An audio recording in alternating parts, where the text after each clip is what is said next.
Lahko pozdravimo našega dragega gosta iz Zagreba, enega od ključnih hrvaških filozofov, sociologov kulture, semiotikov, skratka izjemno, ne samo široko, ampak tudi globoko, ne samo izobraženega, temveč tudi z dejstvi in stvarnosti seznanjenega človeka, dragega prijatelja, ki bo nocojšnji večer ob pomoči profesorja Dejana Komelja in moje malenkosti predstavil dve svoji novi knjigi, ki sta pa na en zanimiv način povezani. Poskušali smo zajeti nekako v tem naslovu večera eksistenca in tehnosfera. Torej nekaj, kar nas vse zadeva ne samo navznoter, ampak tudi navzven. Mislim, da je Žarko tisti evropski mislec, ki pravzaprav v razcepu, ki ga je nakazal v kasnih letih Heidegger, ki je mišljenje prepoznal na eni strani kot računsko, rechnen, na drugi strani kot tisto izvorno poezis, dichtung, se pravi pesništvo kot proizvajanje smisla v svetu. In zdi se mi, pa bo to verjetno kasneje Dejan filozofsko natančneje utemeljil, da Žarko v tem razcepu izrazito dobro misli tako rekoč oba pola tega mišljenjskega sveta, kajti kot arhitekt lahko rečem, da smo v tehnosferi dejansko prepuščeni na milost in nemilost zakonitostim tehnotekture, kjer se vedno redkeje lahko vrnemo v tisto izvorno arhitekturo, skozi katero vendarle proseva temeljni začetek, osnovni smisel, ta stari arhe, ki ga že Anaximander ne definira, ker ga ne določi, ampak prepozna kot apeiron, kot tisto nedoločeno in hkrati tudi tisto nedoločljivo. Se pravi misel, ki ni na nek način samo sistem znakov, in misel, ki se vedno znova na nek način vrti okoli tistega, kar je usmišlja, okoli temeljnega smisla, okoli povezave med svetom, življenjem in tem, kar misel pravzaprav tako v polju imanence kot transcendence se lahko dotika in se jih hkrati na nek način nekaj tudi vedno izmika. Sfera eksistence, trije kratki teksti, že naslovi so izjemno povedni. Moram reči, da sem se prvič začudil Žarkovemu tekstu v Novi reviji, ko je pravzaprav že v naslovu opredelil eno izjemno polarnost sveta med stolpi in votlinami, med, rečemo, ameriškimi nebotičnicami in afganistanskimi votlinami. Skratka, neverjetna napetost, v bistvu neverjeten pesniški uvid, res ta globinski dichtung, ki opredeli v bistvu neko konkretno dano, tudi politično situacijo. In na podoben način naslovi njegovih knjig Podoba brez sveta ali Svoboda brez moči dejansko izjemno natančno najdejo tako rekoč neko bistveno razsežnost tega sveta, hkrati pa govorijo tudi o praznini le-te. No in če preberem naslove v bistvu teh treh kratkih esejev, čeprav so v bistvu v svojem bistvu razprave, Svoboda kot dogodek, podnaslov Eksistenca, vera, svet po Kierkegaardu, Kierkegaard in moč tehnosfere, kdo je še subjekt filozofske vere, Bog, čas in drugi, etika kot eksperiment eksistence.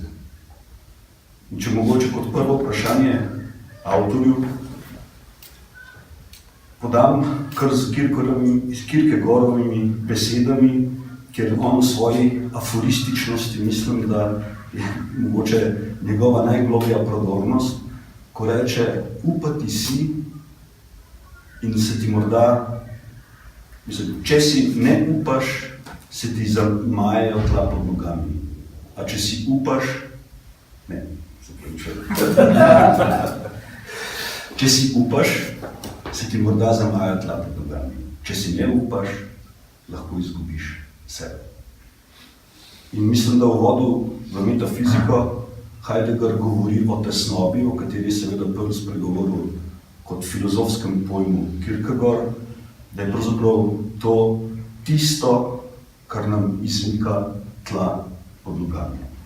Pa bi v bistvu te povabil, če lahko premisliš, kaj pomeni upati si, upati in zaupati, če se malo prebram tudi slovenskimi besedami.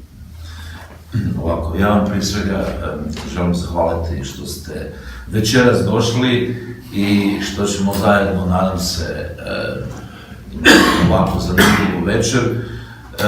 Ja želim prije svega pozdraviti i naravno svog prijatelja dragog Janka Rožića i naravno Dejana Komela. Onaj koji nedostaje je izdavač ove knjige Primož Repar. I moram reći da je njegov osnutak Kierkegaard instituta i naravno cijeli niz simpozija i konferencija koje je organizirao ovdje u Ljubljani, na koje je pozivao iz Hrvatske uvijek mene i nažalost našeg zajedničkog pokojnog prijatelja Gorana Starčevića, mog dragog kolege, prijatelja i filozofa, tako da je ta veza na neki način prilično živa u svim mogućim aspektima. Moja knjiga je izašla u izdanju Matice Hrvatske, glavni urednik je poznati hrvatski filozof Damir Barbarić, koji često gostuje i ovdje u Ljubljani. I dakle, vrlo brzo se pojavila i na slovenskom u ovom izdanju. Posvećena je upravo Goranu Starčeviću, koji je objavio, dakle, za svog života svoju knjigu koja je bila vezana uz aspekt upravo egzistencije, ali sa stajališta odnosa između Kierkegaarda i Deleuze. Prije nego što nešto kažem na ovo pitanje koje je postavio Janko Rožić, dopustite još samo malo nekoliko rečenica. Naše prijateljstvo nije samo, dakle, ljudsko prijateljstvo između srodnih duša koji su uglavnom filozofi, arhitekti, književnici, već znate koliko, 18 punih godina, dakle od kad sam ja utemeljio časopis Tvrđa za teoriju, kulturu i vizualne umjetnosti, moj dragi prijatelj, kolega Dražen Katunarić sa Europskim glasnikom, dakle suradnja sa kolegama iz Ljubljane i prijateljima je toliko intenzivna da mi to smatramo nečim izuzetno važnim. Sjetite se i sami da negdje zapravo Derrida u svom spisu politike prijateljstva kaže, vraćajući se na izbore, naravno u Grka, u Platona i Aristotela, da prijateljstvo nije, dakle, nešto što je samo vezano uz fizički kontakt, uz blizinu sa, dakle, srodnom dušom. Prijateljstvo je trenutak događaja novog svijeta, zato što povezuje između ostalog ono što sve više i više se na stanoviti način odlazi upravo u ovu tjeskobu, u neku vrstu razvezanosti, u neki bezdan. Na kraju živimo u onom svijetu kojemu je zapravo filozofsko prijateljstvo neka vrsta uvjeta mogućnosti komunikacije. Meni je samo jedna stvar žao, a to je što ovaj broj Tvrđe koji ja uređujem, koji će se pojaviti za 15 dana, nije već sada gotov da donesem Tvrđu u kojoj je jedan od bitnih tematskih blokova posvećen između ostaloga ne samo jednom od najvećih slovenskih filozofa, nego jednom od najvećih filozofa na ovim prostorima u 20. stoljeću Ivanu Urbančiću, u sjajnim prijevodima Marija Kopića, tako da će uskoro, vidjet ćete, dakle, taj blok koji je posvećen Ivanu Urbančiću imati, po mom sudu, vrlo, da kažemo, važnu recepciju, posebice i za mlađe. Mislim da ćemo to nešto danas reći također, s obzirom na činjenicu da je Ivan Urbančić bio onaj koji je doktorirao i bio je prijatelj od mog učitelja Vanje Sutlića, koji predstavlja naprosto jedan meteorski trenutak uopće u filozofiji i duhovnim oblicima života na ovim prostorima 20. stoljeća, a slične su im sudbine, gotovo da su marginalci zaboravljeni i da o njima, da nema nas nekolicina, teško da bi netko o njima uopće i govorio. Tako da generacije koje dolaze ne samo da nemaju odnos spram povijesti i prošlosti, nego uopće ni ne znaju koga su ovdje imale. Kakove mislioce su imali koji su mislili i kazivali na svojim jezicima, na hrvatskom i slovenskom. Pitanje o tiskobi koje si dakle postavio i mislim da je ono ključno, ne samo zato što se pojavljuje kod Heideggera, kao što si dobro rekao, dakle u uvodu metafiziku, odnosno u spisu što je to metafizika, je nešto što naravno je unutarnji poriv. Moja knjiga i moje promišljanje Kierkegaarda nije vezano uz klasično interpretativno čitanje Kierkegaarda. Ja moram reći da to nije bio moj autor 80. godina, kada sam spremao doktorsku disertaciju kod Vanje Sutlića, ali njegovom smrću ja to nisam napravio, nego sam to kasnije, da tako kažemo, sve obavio u nekim drugim knjigama. Moji autori su bili, dakle, vezani uz filozofiju egzistencije, dakle, od Jaspersa, Sartra, zatim ovog kruga koji će se pojaviti 60. godina, Deleuze, Derrida i tako dalje. A čitao sam Kierkegaarda iz jednog bitnog razloga, a to je da mi je bilo još tada nekako možda intuitivno jasno da s Kierkegaardom mi ulazimo i njegovim pojmom egzistencije u posve drugačiji svijet. U svijet moderniteta koji između ostalog ima tu nevolju da mu je sloboda kao temelj razumijevanja svijeta nešto što je istodobno singularno, jedinstveno, pojedinačno, ali što je toliko krhko i što se pojavljuje u trenucima koji su na neki način trenutak, mi to kažemo na hrvatskom bezdan, to je dakle taj abgrund, pad u nešto što nema svog temelja, kao što dobro znate još kod Schellinga. I način mišljenja i pisanja Kierkegaarda očigledno da ima, po mom sudu, nevjerojatno mnogo otvorenih mogućnosti još uvijek čitanja. Dakle, nećemo ovdje govoriti da je ova knjiga u filologijskom smislu ona koja se zapravo ne bavi svim Kierkegaardovim spisima. Mene su zanimali neki problemi, koji mislim da su upravo naši problemi. Jedan od njih je naravno pitanje egzistencije u smislu samstvene odluke o slijeđenju vlastita puta mišljenja. Neovisno od toga kako je Kierkegaard to, dakle, u svojim spisima prošao od estetske sfere, etičke sfere i religiozne sfere, nego me je zanimalo je li moguće uspostaviti plodotvorni kontakt sa Kierkegaardom s obzirom na temeljno pitanje koje se barem po mom sudu pojavljuje nama sada. A to je kako se nositi, s kojim mišljenjem, imamo li mi uopće mišljenje jezik s kojim se možemo suočiti sa najvećom tjeskobom uopće, koja uopće više nije tjeskoba. To je ono što je zapravo predmet mojih knjiga, koje će se uskoro pojaviti. Prva se pojavila, o njoj ćemo kasnije malo nešto više reći. Ja sam na jednom mjestu, dakle, jedne rasprave o Kierkegaardu pokušao vidjeti je li ta filozofijska vjera neka vrsta rješenja za svijet u kojem mi živimo. Pošao sam od pretpostavke da čak ukoliko nije riječ o nečemu što mora imati religiozne temelje, da je pitanje zapravo ključno u tom smislu je li egzistencija još uvijek bitan filozofski problem i možemo li mi s egzistencijom imati neku vrstu otvorenosti u svijetu koji sve više i više postaje, kao što si lijepo rekao, Heideggerovski Rechnen, neka vrsta kvantifikacije, tehnologije koja ima svrhu u samoj sebi, sustavima koje zapravo više ne kontroliramo uopće, humanističkim znanostima koje nisu u krizi, one su po mom sudu u agoniji. Ne u krizi, nego u agoniji.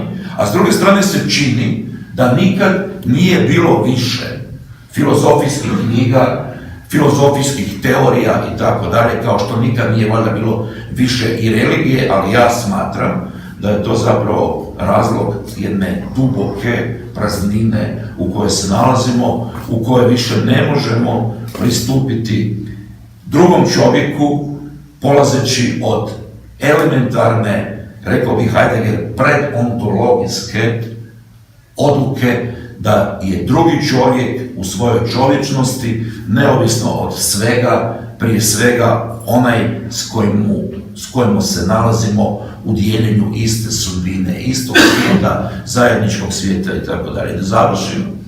Ako je moguće, dakle, pronaći nadu, upanje je na slovenskom nada, dakle, moj pristup tome nikad nije bio vezan uz filozofa nade kao što je Blok. Međutim, svi se sjećate da ima jedna amblematska rečenica, gotovo izreka, koju ja inače citiram u nekim svojim drugim knjigama, koja potječe negdje uoči dolaska fašizma u Njemačkoj, kako svjedoči Adorno, a autorstvo te izreke je, kao što znate, vezano uz Valtera Benjamina. Benjamin na jednom mjestu, dakle, kaže ovu izreku koja gotovo da ima više smislenost, gotovo da je na neki način tajnovita i zagonetna. A kaže ovako: samo zbog onih beznadnih nada nam je dana.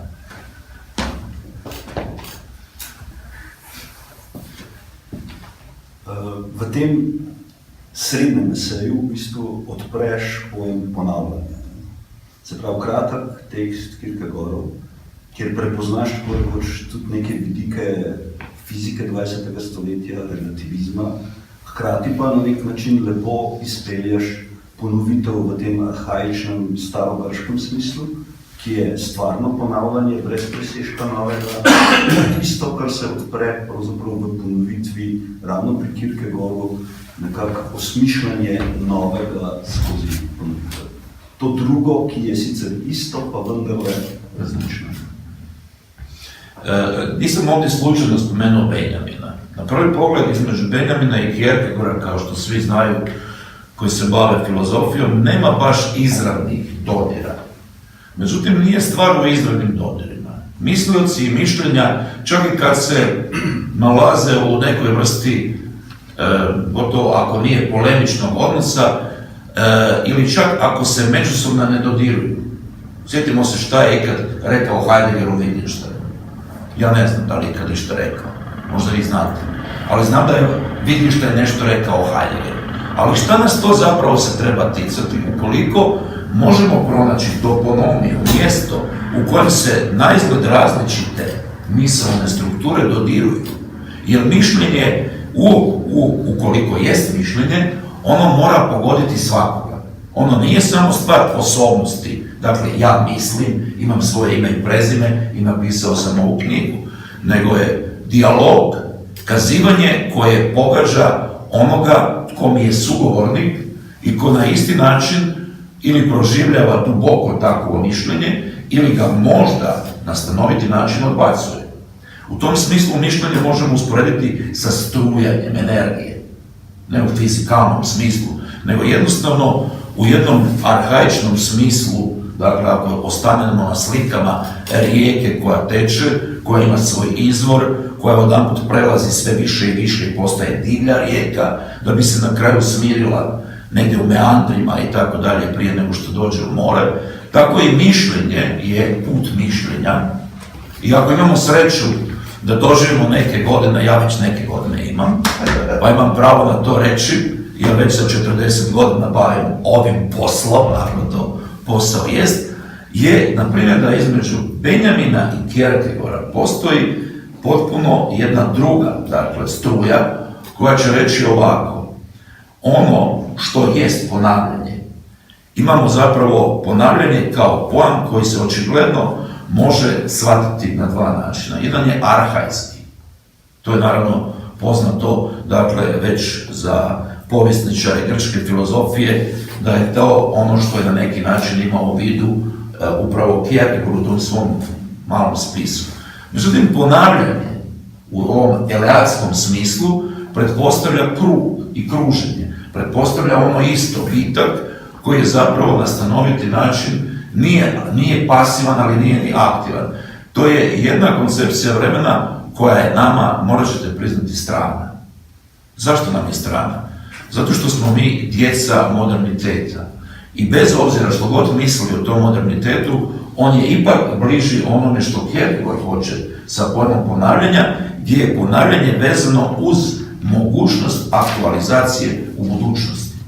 Što znači na nekom frontu koji se otvara u budućnosti, ponavljanje ne znači ništa u smislu dosade, jednolikosti, nepromjenljivosti, nego upravo suprotno. I nije slučajno što će upravo Gilles Deleuze u svom doista vrlo važnom spisu Razlika i ponavljanje, naravno to jasno uočiti kod Kierkegaarda. Meni je bilo stalo da vidim neke paradokse u vremenu, ali ne da se bavim naravno Kierkegaardom u smislu da ga filološki slijedim iz svake rečenice i citiram, nego da vidim je li to što je izvedeno u tom malom spisu neka vrsta testamenta za naše dobu. Da li sam ja u pravu ili nisam, to će naravno prosuditi diskusija, razgovor i tako dalje, ali mi se čini da upravo to što ga je Deleuze najozbiljnije shvatio i dao mu je jednu mogućnost totalnog moderniteta, dakle da to ponavljanje koje se događa upravo u svijetu apsolutne znanosti i tehnike nije nipošto ponavljanje koje je bilo karakteristično za arhajski svijet Grka. Ako je to barem točno ta premisa, onda mislimo da možemo zapravo uspostaviti jedan drugačiji interpretativni odnos, ne samo sa Kierkegaardom, nego istodobno i sa možda i temeljnim misliocem rastemeljenja metafizike u 19. stoljeću Nietzscheom. S obzirom da je pitanje ponavljanja, pitanje ontološke strukture vremena, koje, čini mi se, u naše doba gotovo da je već iščezlo. Ja ću samo sad reći ono što i tvrdim ovdje. Čini mi se da tu Kierkegaard nam ne može više pomoći. Mi moramo pronaći sami svoje vlastite putove. Možemo se osloniti na njega kao svjedoka, ne zato što je živio u 19. stoljeću, pa ćemo reći to mišljenje više nije aktualno. Ja inače smatram da je to totalni promašaj. Kad kažete da mišljenje nije aktualno, što to znači?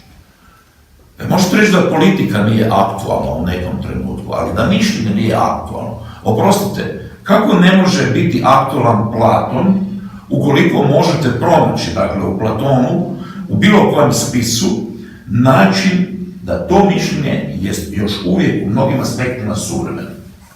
Dakle, aktualitet je jedna vrsta vulgarnog vremena i u tom smislu je zapravo vrlo opasno svoditi sve na aktualitet.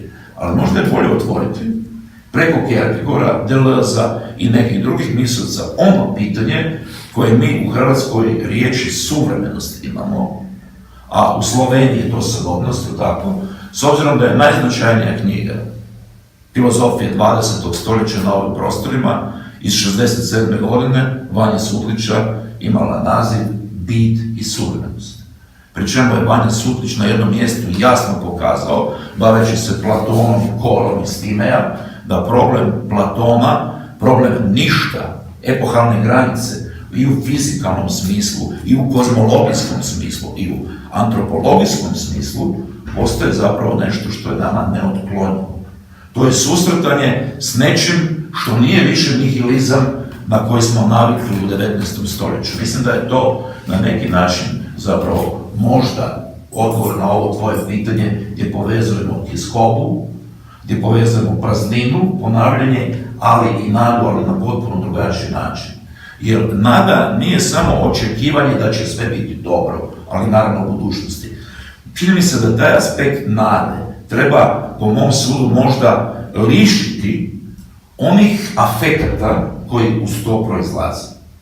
Možda mu je potrebno dati jednu vrstu strogosti, krajnje strogosti, čak u metafizičkom smislu. Naravno, ne kažem na blohovski način, u smislu neke utopije, nego na ono što iz mišljenja proizlazi. Dakle, neće se dogoditi nikakva revolucija ukoliko se ne dogodi radikalna promjena mišljenja. Ako se ne dogodi promjena mišljenja, ne možemo očekivati ništa drugo osim ovog ponavljanja koje može ići hegelijanski u lošu beskonačnost, ali to više onda nije ono što je nama podobno i suvremeno. Mogoče še eno zadnje vprašanje, preden gremo v tehnosfero. Ta knjiga je posvečena Goranu Starčeviću in Goran Starčević je posvetil knjigo Vaje v eksistenciji, vježbanje eksistencije tebi. Zdaj, Goran Starčević nekje reče, da mojstrstvo ni v piljenju veščine, v, rečemo, na nek način briljanci tega, kar človek zmore tehnično v bistvu da predstavi, ampak v odprtosti za človečnost.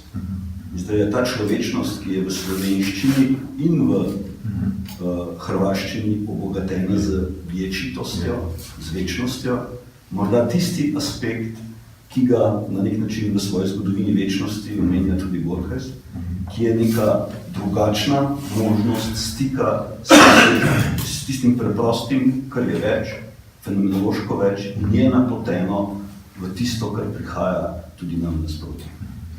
Samo bi ovo htio reći, dakle, evo, Gorana nema, dakle, fizički je mrtav, međutim, on je u dijalogu s nama. Jer njegove knjige, njegov način mišljenja je tu, prisutno je. Dakle, kao što vidite, ne možemo reći prošlosti nema više. Dakle, vrijeme u kojem imamo mišljenje, imamo mogućnost mišljenja, je zapravo u tom smislu da bi možda Kierkegaardovski, ja završavam knjigu zapravo s onim citatom Kierkegaarda koji je sjajno preveo Primož Repar, Posamičnik, ali na slovenskom, u tome gdje kaže Kierkegaard negdje pred kraj života da ono što nama nedostaje jest vječnost i pojam vječnosti, jer moderni čovjek gotovo da prema tome nema više nikakav odnos ukoliko tome, dakle, ne mislimo na religioznost i tako dalje, nego mislimo na mišljenje, dakle, pojam vječnosti.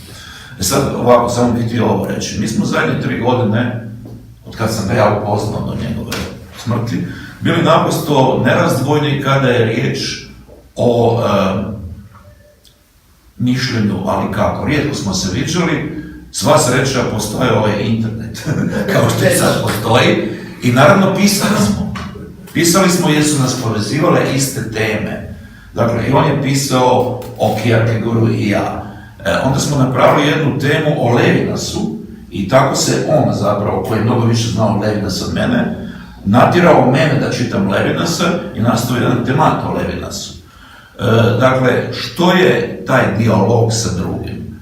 To nije nadmetanje u smislu netko je bolji, netko je loši, to je besmislica. To je neka vrsta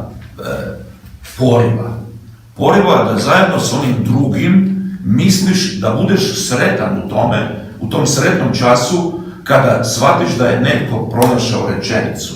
Jer ono što nama jedino preostaje, jedino naše sredstvo, naš jedini organ je jezik. Ja se inače bavim, kao što dobro znate, već godinama problemima digitalnog doba, slikom i tako dalje, ali je jezik ono bez kojega zapravo ne može.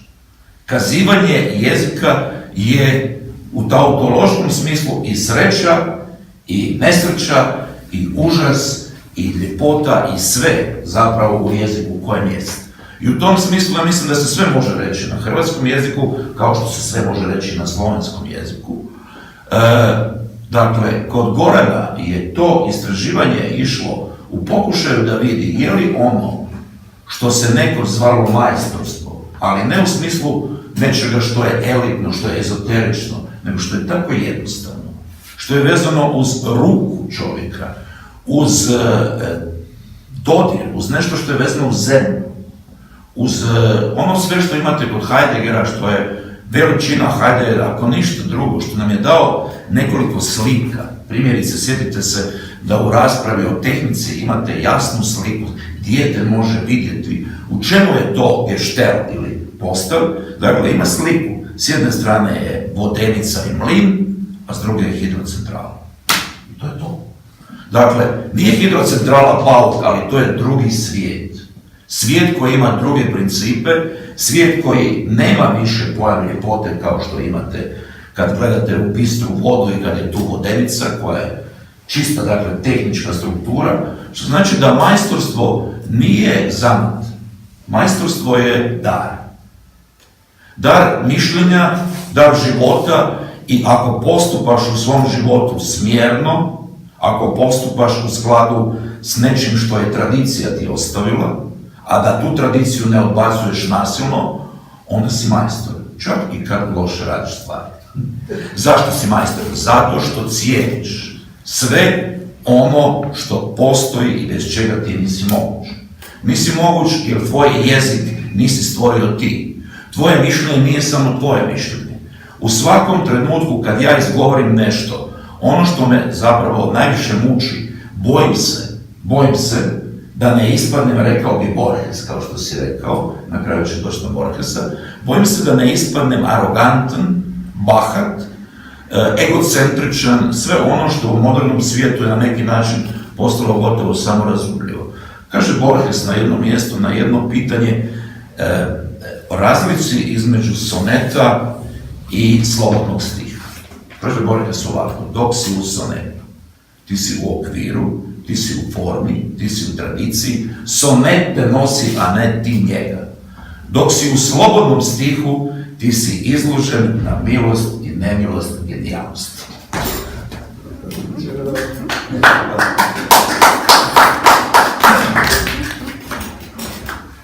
Dobro, predajem besedo Dejanu. Hvala. Zdaj, predstavil avtorja si ti, jaz bi se samo uvodoma pri tem zadržal, da seveda knjiga Tehnosfera 1, žrtvovanje in dosada životinja, človek stoj, da seveda to ni knjiga, ki je slučajno nastala, ali je nastala zaradi kakih promocij ali kaj, ampak seveda ima precejšnjo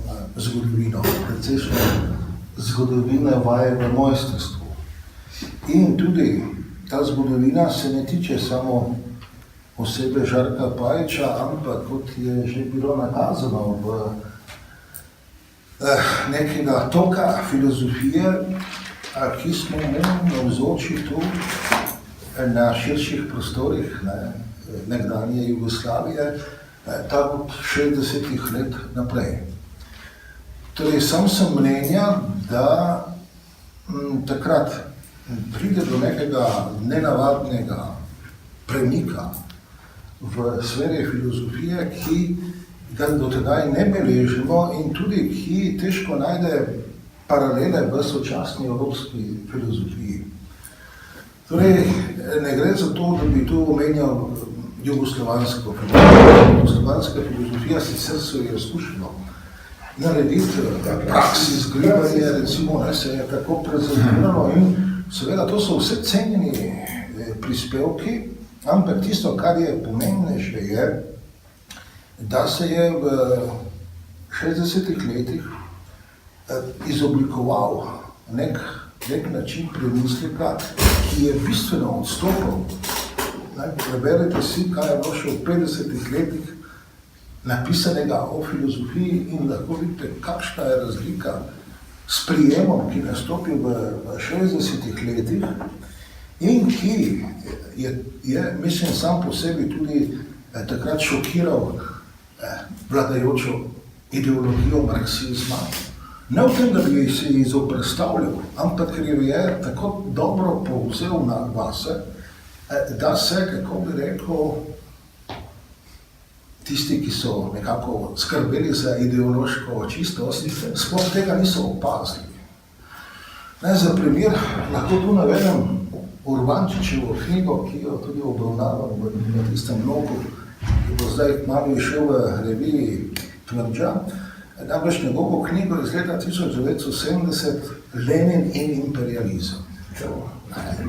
Torej, mislim, da predstava, tudi bral sem kritike, recimo Ziharlom in to takrat, sploh niso vedeli, kako je zdaj povezava. Lenin je napisal slavni spis imperializem kot zadnji stadij kapitalizma. In zdaj naenkrat pa imamo to opraviti z Leninom kot imperializmom, kot izvrševalcem tega. To recimo tudi, mislim, da na Zahodu Takega prijema ni. Ne. Je pa seveda zdaj ključen avtor tu, njegov doktor Fater oziroma spodjetelj, tako se to dogaja. Vanja Sutlič za svojo zbirko pravzaprav spisal pod naslovom Bistvo in sodobnost, če bi to prevedli, ampak poglejte, zmeraj imam težavo, da prevedem to kot bistvo. Vanja Sutlič mislim, da je pošteno to reče, no zmeraj zelo dober odnos do slovenščine in mislim, da obzvanja malo notri tudi biti. Torej zelo nenavaden, zdaj bi morali seveda v njegovo knjigo iti, ampak ta njegova knjiga, torej povezava problematike biti z sodobnostjo, je bila, ko reki, inovacija. Inovacija zato, ker recimo, če vzamemo veliko bolj znan naslov knjige Bit in čas, Heideggeru enostavno manjka beseda v nemščini, ki bi povezovala bit in čas. In to je beseda sodobnost, to je beseda suverenost. On nima te besede in ima zaradi tega velike težave za izvedbo svoje celotne misli, ki pa ravno na tem, kar veže bit in čas predstavlja. To je prva zadeva, da tu gre verjetno za eno najbolj originalnih pravzaprav prisvojitev Heideggerove misli. Drugič, da seveda povezava problematike biti z sodobnostjo je pomenila vstop v soočenje z marksizmom, ki je osredotočen na aktualnost, na produkcijska razmerja, vse to, in se je na ta način celoten marksizem lahko v to spravil, ne da bi seveda bil kot ideologija predstavljena. In recimo Sutličeva distinkcija med delom in proizvodnjo je v tem smislu vsekakor daljnosežna in mislim, da je tudi ključna za to, kar ti odpiraš v tej knjigi pod sfero tehnosfere. Zdaj seveda, Sutličeva problematika, ki seveda se suče okrog problema tehnike in vse to, torej moramo vzeti, da je to 50 let nazaj, ko seveda tehnika ni imela še takega totalizirajočega učinka, ne bolj smo rekli, da smo se v atomskem veku in te, ampak to, da gre za neko novo obliko totalno mobilizacijo, da gre mogoče, zdaj kar se začetkom 21. stoletja vedno bolj kaže za lahko novi totalitarizem. Takrat še tega ni bilo, zdi se mi pa, da je zdaj v tvoji knjigi to nekako postalo tista osprednja problematika. Kaj praviš? Samo ukratko, s obzirom da je ovo izuzetno važno iz mnoštva razloga. Jedan razloga je što je Vanja Sutlić sa svojim prijateljima i najvećim mislilcima, dakle iz Slovenije, zapravo imao stalni dijalog, ne samo sa Ivanom Urbančićem, nego i sa Dušanom Kirjevcem, što je izuzetno značilo za razumijevanje, dakle, i kod Pirjevca vjerojatno put prema razumijevanju književnosti koje mi u Hrvatskoj nismo imali. Ja to mogu direktno reći. Druga je tradicija bila razumijevanja književnosti u teorijskom, filozofijskom smislu kod nas, a druga je bila ovdje u Ljubljani. Ja da vam odmah kažem koji sam bliži, ne zbog nikakvog, da tako kažemo, što sam sad ovdje kod vas, bliži sam, dakle, upravo toj tradiciji koja je imala tu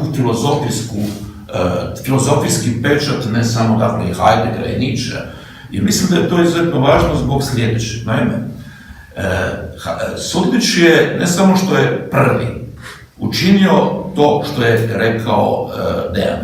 Radio je razliku rada i proizvodnje kod Marksa i potpuno je odbacio sve humanističke interpretacije marksizma koje su 60. godina bile dominantne.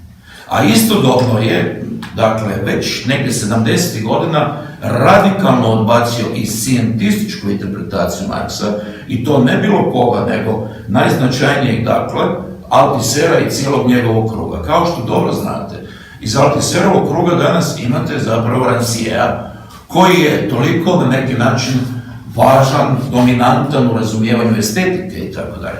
Ovo sve govorim zbog sljedećeg razloga. Kod Sutlića imate u jednom predavanju 66. godine na poznatom, dakle, skupu Praksis filozofije i Korčulanske ljetne škole, imate radikalno napuštanje marksizma, Praksis filozofije, svega onoga što je bilo dominantno. I to sa tezom da su i jedan i drugi put, i humanistički i ovaj antihumanistički, zapravo potpuno irelevantni.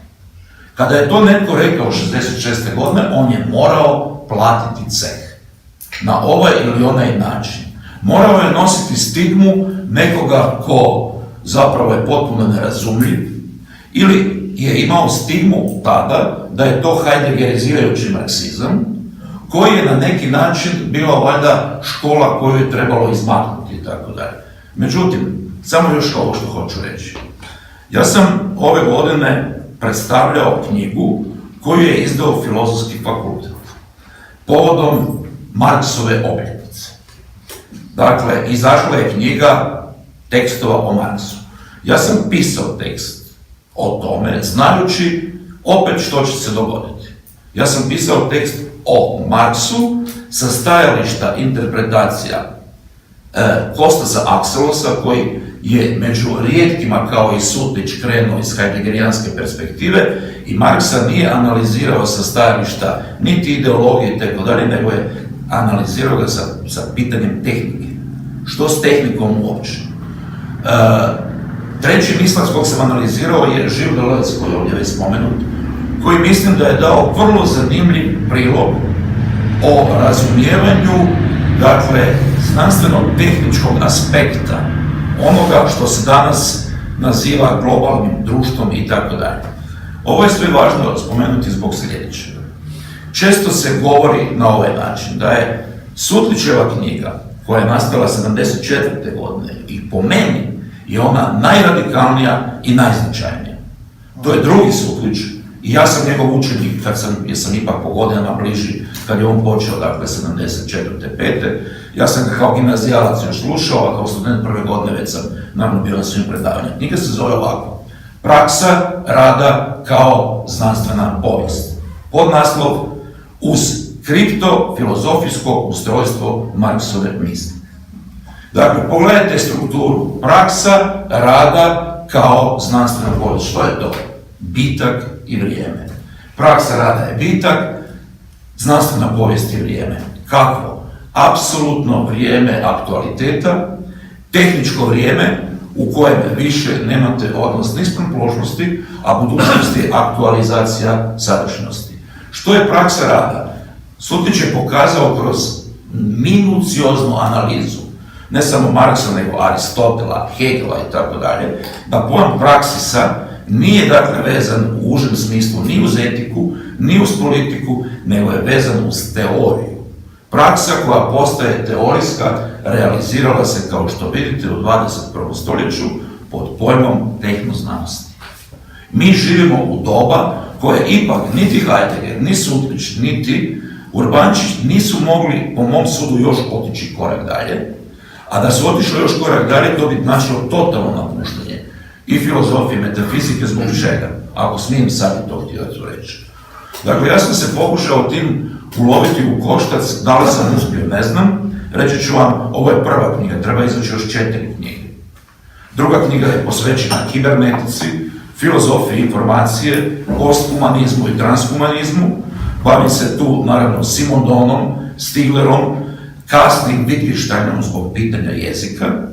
Treća knjiga je u detalje posvećena estetici i suvremene umjetnosti, a bavim se pojmom slike. Dakle, što je uopće slika danas? Četvrta knjiga je posvećena arhitekturi i prostoru, i peta knjiga je posvećena dizajnu, ali ne produktivnom dizajnu, nego dizajnu kao mišljenju, u kojem upravo živimo sada u svijetu objekata, A kakvih objekata? Koji misle. Objekti koji misle postali su misleće stvari. To je ono što zapravo niti Heidegger, niti Sutlić, ni Urbančić nisu mogli kao ipak filozofi, tradicije i tako dalje naslutiti da bi to moglo postati najteži problem uopće. Što ukoliko umjetna inteligencija u kojoj zapravo živimo danas ima zapravo ništa drugo nego realizirane potencijale metafizike. Što ako umjetna inteligencija doslovce realizira ovaj rechnen, što znači apsolutnu kalkulaciju, mišljenje koje je vezano uz predviđanje događaja, ali na taj način što nas lišava onoga što mišljenje, kao što znate, zapravo ljudsko mišljenje, zbog čega daje čovječnosti taj efekt to bit. A to je neka vrsta neizvjesnosti događaja. To je ono što Heidegger zove dichten, kazivanje. To je onaj element imaginacije, to je ono što danas svi pokušavaju kroz pojam estetike nekako zadobiti. Radi se o mišljenju koje nije planirano, koje nije konstruirano. To je mišljenje koje između ostalog znači da samo tim mišljenjem mogu razumjeti umjetničko djelo. Sa rechnen ne mogu razumjeti umjetničko djelo, zato što mi ne ostavlja nikakve mogućnosti. Dakle, skratim. Tvoje pitanje je po mom sudu vrlo važno, zato što sam ja u knjizi Totalitarizam pod upitnikom koja je izašla 2015. godine. Dakle, ja sam se bavio intenzivno, ja sam po obrazovanju i politolog, u detalje sam se bavio konsekvencijama Hannah Arendt i njezine knjige o totalitarizmu, Franz Neumann i njegove knjige i svih ovih ostalih. Međutim, meni je glavni problem ipak bio ovaj. Je li doba, koje ja nazivam tehnosferom, ono koje zapravo više ne može biti mišljeno u kategorijama totalitarizma kakvog smo navikli prema, naravno, najznačajnijoj knjizi uopće 20. stoljeća kad je riječ o političkoj teoriji, o izvorima totalitarizma Hannah Arendt. Zato što dobro znate da je totalitarizam kontingentan događaj. To znači, formalno imao je svoje pretpostavke u povijesti, imao je, ali ništa nije išlo prema tome da bude i nužnost. Drugo, totalitarizam je nastao, između ostalog, nakon Prvog svjetskog rata i s jedne strane ima, osim znanstveno-tehničkih elemenata, ima onaj koji je očigledno najteže misaono objasniti. A to je, što je to zapravo ono političko? Je li ono političko nužno vezano uz ideju slobode ili možda ono političko treba vidjeti kao nešto demonsko, kao nešto što zapravo mi očigledno još nismo spremni priznati, da na jednom mjestu, ako se sjećate, onog eponimnog intervjua Martina Heideggera iz 66. godine, samo nas još jedan Bog može spasiti, premda je to redakcijski naziv intervjua, a objavljen je, kao što se sjećate, taj intervju nakon Heideggerove smrti, na pitanje, dakle, Rudolfa Augsteina, zašto toliko izbjegava uopće bilo kakvu riječ o demokraciji, demokratskim sustavima. On je jednostavno odgovorio ovako. Ostavimo i crne bilježnice o kojima sve znate, ili Peter Trag je tu bio i tako dalje. Odgovorio je ovako, ja nisam siguran da se i demokratski sustav, i diktature, i tiranije, kako god hoćete, uopće mogu sučeliti sa temeljnim problemom koji proizlazi iz biti tehnike. To znači da svi sustavi na ovoj planeti, sve borbe i sve ovo što nas, nažalost, sve više i više sili da nemamo baš previše nade. Zbog toga što je cijeli sustav naprosto militaran, a militarnost proizlazi iz biti tehnike, koju ja nazivam tehnosfera, zato što tehnosfera, ako mogu samo reći kratko u čemu je bit naslova, bit naslova je sljedeće, ja razlikujem tehniku, tehnologiju i tehnosferu. Tehnika je još uvijek ljudski odnos spram prirode i spram uratka. Čekić je tehnika, olovka je tehnika. Tehnologija, to je nešto što nastaje kad moderne prirodne znanosti u 19. stoljeću, već fizika, matematika, biologija, stvore sustav. Dakle, lokomotiva je sustav, to je tehnologija, automobil je sustav. Temeljna riječ za tehnologiju je reprodukcija. U beskonačno primjeraka vi samo reproducirate ono što više čak nije ni izvornik. Sjetite se, Benjamin piše briljantnu raspravu o umjetnosti u doba tehničke reproduktivnosti. Da, ali od 60. godine sve to postaje prošlost. Od 60. godina mi imamo tehnosferu, to je kibernetički sustav prijenosa, pohranjivanja, distribucije i isporuke informacija. Što to znači? Mislim da ne moramo, imamo svi ovo u rukama. Dakle, logika je tehnosfere izbačaj u svemir, završeno je sa zemljom. Heidegger se nije mogao oprostiti od zemlje.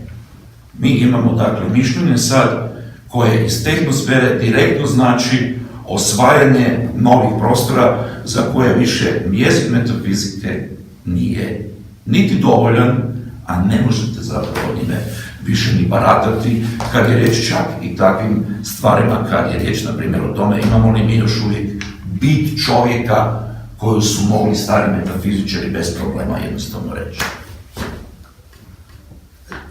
Bom zdaj navezal na ta pojem tehnosfere. Torej, ta ločevanja tehne, krška tehne, tehnika, tehnika, tehnologija, stvar 20. stoletja, tehnoznanost. Potem pridemo do tehnosfere, ki naj bi obeleževala nov proces, kar zadeva ta pojem osnovni tehne. Zdaj, sfera. Sfera, beseda sfera nastopa v najstarejšem filozofskem tekstu pri Parmenidu. Sfairos je nekaj, kar Parmenid kot dobro zaokroženost, alethe, kot razkrivanja vidi. In danes torej smo to sferičnost dojemamo torej v neki splošni obliki kot globalnost, kot globalizem. Torej spet predstava krogle.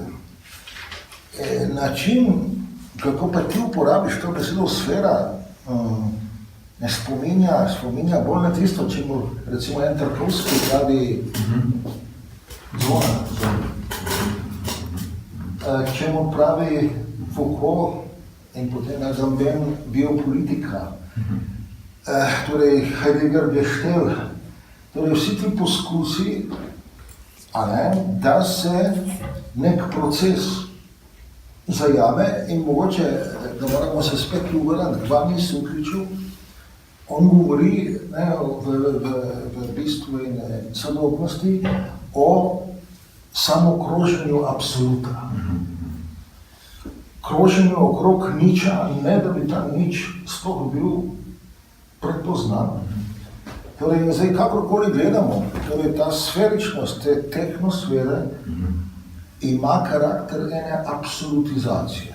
Ampak kot si ti zdaj večkrat opozoril, moramo tu iti čez predstavo absolutnega. Torej, tudi beseda absolvere nastopi pri Heraklitu že, je absolutno, je vse eno tisto, kar je razločeno od tistega, kar zaobsega v sebi. Ni pomešano s tistim, kar obsega. Tako kot ti opisuješ tehnosfero, tako kot sferičnost zajema cel proces, pa ni tako, da imaš tu navednicah rečeno ontološko diferenco. Sferi, torej se pravi samega kroga in tistega, kar je v krožnici, marveč tudi predstava krožnice izgine, in tu se tako rekoč vrši ena redukcija, se pravi bivajočega brez biti, pogon, kopičenje. Torej ti procesi, ki jih danes opazujemo na mnogih plasteh, od populacije svetovne, od medijev, torej česarkoli, kar nam produkcija hrane, energij, vsega tega, je to blasno kroženje, ki ga zdaj ti zajemaš za sfero. Je še ena zadeva. Beseda sfera nastopa v tvoji slovenski knjigi. Malo sem bil v zagati, ali ta sfera, kot stari eksistence, je istega. Torej, ti si omenil prej Deleuza, navezavo, pa Heideggera navezavo na Kierkegaarda, ne? Ampak tu je vezana ta sfera na ta Wiederholen, ne? To je eksistenca, je to, da ima biti sama po sebi neko vrednost. Tu, v tej atmosferi, o tem vrednosti nečesa samega na sebi ne moremo govoriti, kar si ti malo prej opozoril, objekti, ki mislijo. Torej, verjetno je to povezano z to predstavo. Ako mogu odmah. Dakle, evo, ima jedna jako zanimljiva stvar, zbog čega mi moramo uvijek, ali doslovce uvijek biti vrlo obazrivi prema našim prethodnicima. Ja nisam ovdje rekao jednu od ključnih mišljenja koja je zapravo potpuno ostala izvan svake recepcije na prostorima bivše Jugoslavije. Vrlo malo je zapravo uopće ljudi pisalo ozbiljno o knjizi Vanje Sutlića, Praksa rada kao znanstvena povijest, a oni koji su nešto pisali, ne samo da su potpuno promašili, nego je to bilo bolje da se to ne čita uopće. Od njih odmah, ako hoćete, mogu vam o tome reći, to su sveučilišni profesori, to su oni koji u Hrvatskoj imaju moć i tako dalje, kad je riječ o filozofiji. Na jednom mjestu Vanja Sutlić, dakle, sučelio sa Heideggerom i kaže da je sljedeća bit kod njega. Dakle, za razliku od Heideggera, koji misli da je znanost ona u bilo kojoj situaciji koja će uvijek ipak biti u službi biti tehnike, a bit tehnike za Heideggera nije ništa tehničko, kod Sutlića je stvar drugačija. I kaže ovako, dakle, praksa rada kao znanstvena povijest ima drugu strukturu. To nije ontološka struktura koja pretpostavlja odnos bitka, bića i biti čovjeka. Nego je sad stvar u tome, jer praksa koja postaje teorijska bitno mijenja teoriju. A mijenjaju na taj način što zapravo, kao što vidimo, možemo doći, dakle, ontološki do onoga što se dogodilo već u 50. godinama, kada je Heidegger u predavanju Gelassenheit, ako se sjećate, na jednom mjestu uzeo primjer. A primjer je biokemičar američki, koji 54. godine je krenuo sa sintetiziranjem spojeva, dakle, koji je, znači, zapravo mogućnost stvaranja novog bića. Ako se pokazuje mogućnost stvaranja novog bića, iz čega? Iz, dakle, tehnoznanstvene projekcije, onda to između ostalog znači da je metafizika zapravo potpuno lišena toga da može razumjeti o čemu je riječ. Dakle, tko stvara novo biće? Ni Bog, ni čovjek, u bitnom smislu riječi, niti bilo koja instanca, nego znanost, koja više u sebi nije ništa drugo nego li pokretačka dimenzija. Čega? Onoga što ja nazivam tehnosferom. To znači da ja, dakle, želim reći da je ključ cijele priče ne u razdvajanju tehno, kao pojma od kojeg je sve počelo, i sfere. Dakle, kad bismo to tako imali, onda bih ja jednostavno ostao na ovoj poziciji. Onda bih mogao usvojiti ili poziciju Kierkegaarda i reći to je to. Ne, tehnosfera nije apsolut, u smislu Hegelovog apsoluta. Premda prividno, ono ima strukturu ovakvog kretanja. Hoću reći da mi naravno nemamo dovoljno vremena, vi dobro znate da je Sloterdijk napisao 3 toma sfera, i ako mu smijem reći ta neka razlika u mom pristupu, a da nije bahato, mislim, mene Sloterdijk uopće nije zanimao u tom smislu, nisam našao dovezne točke u tom razmišljanju. Meni je mnogo više bio važniji Simondon i Stigler, zbog njihovog pristupa tehnici koji, po mom sudu, ima odveć neke vrste želje da se očuva neki humanitet. Posebice kod Stiglera koji želi očuvati društvo, pa on danas govori o automatskom društvu, a između ostalog je njegova pozicija po mom sudu vrlo čudna. To je na kraju krajeva jedan čudni esencijalizam u deesencijalističkom kontekstu. Ako ste čitali prvi svezak, dakle, filozofije, odnosno tehnike i vremena, sjećate se da preko Husserla zadobiva Stigler sjajan pojam, moramo se priznati, tercijarna retencija. Dakle, nije više riječ o pamćenju koje proizlazi iz toga je li ja imam mogućnost pamćenja ili nemam, boljeg ili lošijeg, to nije ni Heideggerov problem sa zaboravom bitka i sa, dakle, cijelom tradicijom, nego je tercijarna retencija, dakle, ovo ima pamćenje, koje sve pamti. Ja nemam. Ako je to točno, onda tehnosfera u sebe sada uvlači sve metafizičke kategorije, ali ih naravno radikalno transformira i ključna stvar je u tome da ako se može govoriti o apsolutu, onda je to naravno vezano samo i jedino uz nešto što ja ipak mislim da je bitna razlika u odnosu na prethodnike, a to je to nikakve dijalektike više nema. Nema više Aufhebunga, nema sinteze, nego ima, kao što dobro znate, kibernetičke razlike. Umjesto ontološke imamo kibernetičku razliku. Sustav, okolina. Tko kontrolira okolinu? Sustav. Tko kontrolira sustav? Sam sustav. Drugim riječima, ako ove riječi, koje naravno imaju tehničko podrijetlo i sjetite se da kod Deleuza imate u onom briljantnom eseju o društvima kontrole vrlo jasno, čak gotovo ironično kad kaže da mi više nismo u fazi individuacije. Zato što ovo tu, tako smijem reći, kontrolira nas, zato što ovo tu, između ostalog, kaže da mi živimo ne u društvima u kojima mi nadziremo druge ljude ili drugi ljudi nas, ne. Sada ovo, a ja to ne zovem stroj, mi nemamo riječi za ovo. Meni su na hrvatskom dragi kolege, filozofi s kojima sam jako dobro pokušao reći, zašto koristiš riječ stroj, a ne mašina? Ja kažem, to bi bio totalni promašaj. Zašto? Onda bi išao na ovu mašinističku, dakle, koncepciju, materialističku, zato što je mašina na ovaj ili onaj način uvijek u nekoj funkciji.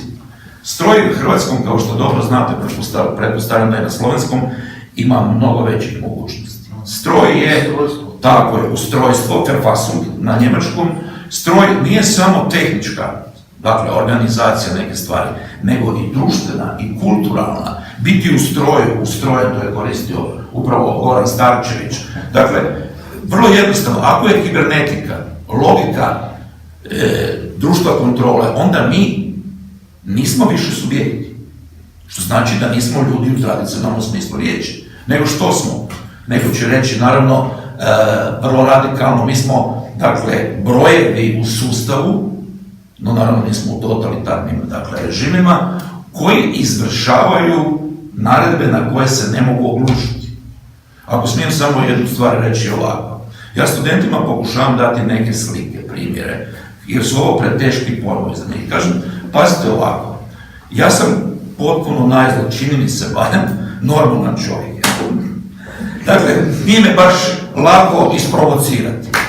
Međutim, kada nestane interneta, kao što ga ja nisam imao u veljači 4 dana, ja sam postao histeričan, bio sam na rubu agresije prema sustavu koji je direktno rekao automatska sekretarica, dakle T-Koma u Zagrebu, a ne stvarni čovjek, stisnite 1, stisnite 2, stisnite 3, a ja sam završavao tehnosferu. Onda sam studentima rekao, oprostite, dakle, ja mogu prema vama biti zvijer, mogu biti anđeo, ali to je irelevantno. Zašto? Zato što kad ja dođem kući, moram otvoriti mailove koje me čekaju. Ako vama ne odgovorim, ja ću ugroziti bolonjsku reformu i mi ćete me tužiti direktno rektoru. Zašto? Što nisam odgovorio vama na pitanje, profesore, kako se osjećate. Drugim riječima, sulud, gotovo psihodrama nastaje, a koja nije rezultat niti Lacana, niti Freuda. Ja inače tvrdim vrlo radikalno. S Freudom i Lacanom tehnosferu ne možete objasniti. Zbogom. A niti s fenomenologijom, a tu sigurno ćemo imati polemiku i tako dalje. Zašto? Zato što je logika tehnosfere s ovom stranu razlike mašine i stroja. To je dakle neuralna mreža, temeljni pojam je informacija nužno izaziva, kao što znate, umjesto četiri uzroka, kao za formalis, kao za materialis, kao za efficiency, kao za finalis, imate ovaj sustav kibernetičke razlike. Informacija, feedback, kontrola i tek na kraju komunikacija. Pa onda otvarajmo da smo slobodni u sustavu u kojem živimo, a između ostalog nas jednostavno kontrolira nešto što je s onu stranu bilo kojeg dosadašnjeg metafizičkog pojma. To nije objekt, da se razumijemo. Ja ne mislim da je to objekt. Ako kažem da je to auto, dakle, platonski to auto, možda sam blizak, to je stvar koja misli. Dakle, pitanje je samo kako ona misli. Dakle, to nije mišljenje. Ja sam skovao jedan neologizam, evo tu je dragi kolega i pjesnik, naravno, profesor Boris Novak, ali isto tako i dragi kolega i prijatelj Isto Kosojnik, i pjesnik i filozof.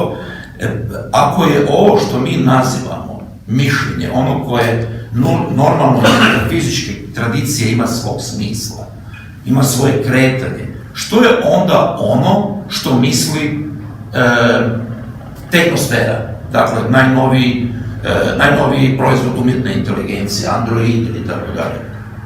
To je ono što sam ja pokušao, dakle, u hrvatskom jeziku doći do toga, rekao sam, to su mišljenje. To nisu misli, to su mišljenje. Dakle, zato što ne misli individua. Singularnost. Ja. Jer bez ja, bez subjekta, na ovaj način, mišljenje ne može, dakle, biti ljudsko mišljenje. Ovo neljudsko mišljenje očigledno da ima potpuno drugu logiku. Ja nisam potpuno, naravno, siguran je li je moguće održati ovaj pojam sfere, dakle, na tradicionalan način, ali mi u jeziku, kao što dobro znate, imamo i svoj zavičaj, i svoje prokletstvo, i svoj zatvor, odnosno celicu iz koje ne možemo. To nam je okvir, to nam je aparat iz kojeg se ne možemo maknuti. Jezici su najstariji, slike još uvijek na neki način stvaraju nove pojmove, ali naš jezik, hvala ti Bože na tome, je zapravo na neki način inertan i u tom smislu nam daje neke prednosti, jer tehnički jezik kojim se mi služimo je jezik koji ima ove konsekvence. Ako smijem samo još ovo reći, molim vas. Mi smo ovdje imali pred 8 godina, tako, susret bio je Petar Travni, ja sam bio ovdje i Petar Jevremović iz Beograda. Bilo je pitanje o bolonjskoj reformi sveučilišta koja je tada krenula i koja, kao što vidite, imala rezultate kakve ima. I ja sam tako rekao otprilike da je u Hrvatskoj provedena najgore uopće ta bolonjska reforma. Kolega iz Srbije rekao da je najgore u Srbiji, a Petar Travni je vrlo cinički rekao, pa vi sad očekujete da je u zemlji Heideggera valjda bolonjska reforma provedena. Pa naravno da nije. Naravno da nije. U čemu je zapravo poanta ove priče koju vam želim reći? U ovome. Radi se o mišljenju. Mišljenje je, između ostalog, kao što dobro znate, naše dostojanstvo. Bez mišljenja čovjek ne može postojati. I samo je pitanje, je li to mišljenje ono koje otvara mogućnosti u jeziku i tako jeziku daje dostojanstvo, ili je možda jezik takova struktura, i to posebice struktura tehnosfere, da zapravo jezik više uopće nije bitan. Da je jezik nepotreban. Ja sam u 3. knjizi, baveći se postkonceptualnom umjetnošću i performativnom umjetnošću Stelarka i mnoge koje eksperimentiraju sa umjetnom inteligencijom, koji zapravo više nisu ljudi, nego su kiborzi, jer imaju cijeli sustav operativni i tako dalje, rekao u tekstu koji se zove Ako jezik više ne govori. Što preostaje? Po mom sudu preostaje vizualizirani pojam. Slika koja misli.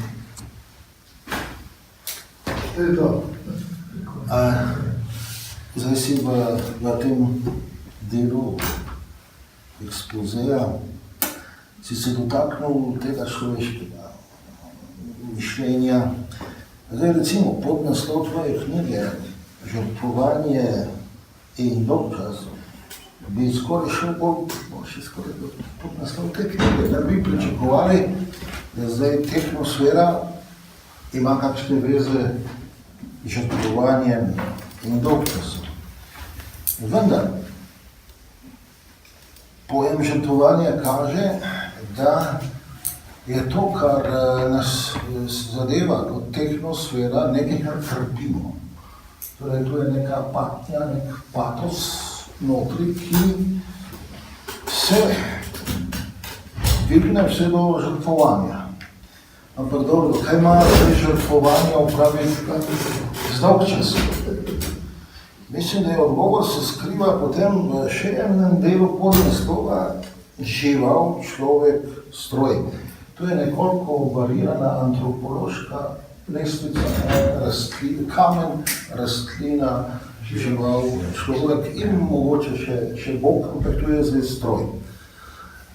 Glejte, enih svojih teh maksim pravi, če bi opice poznali dolgčas, bi postali ljudje.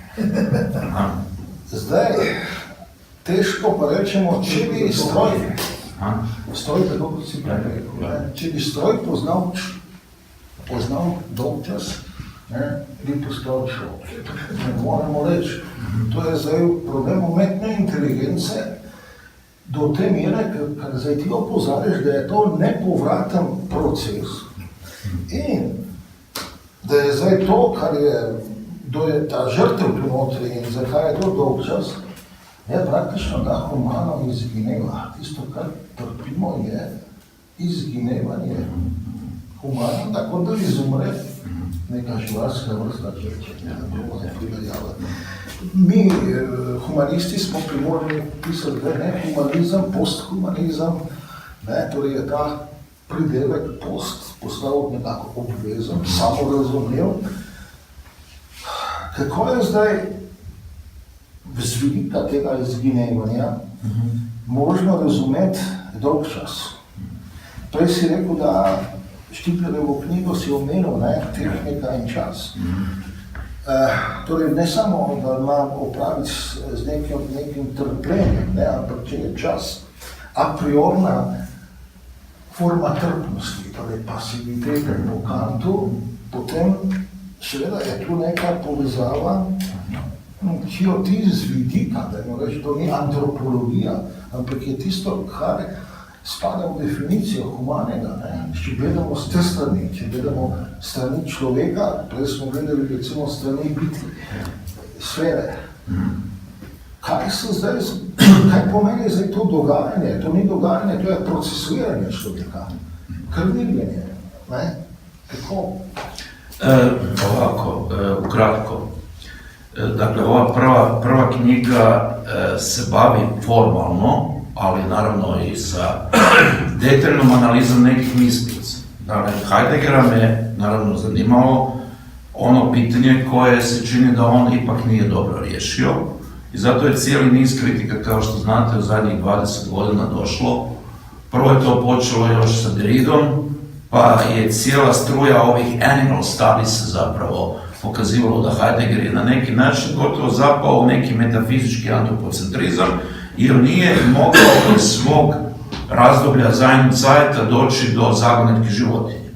Dakle, ako sam ja htio razumjeti zašto naša doba ide prema neminovnoj tehnologizaciji svega, onda je po tom, naravno, po toj analogiji, nužno bilo vidjeti što nas sada čini ljudima ukoliko se bitno mijenja i naš način mišljenja i odnosa spram životinje.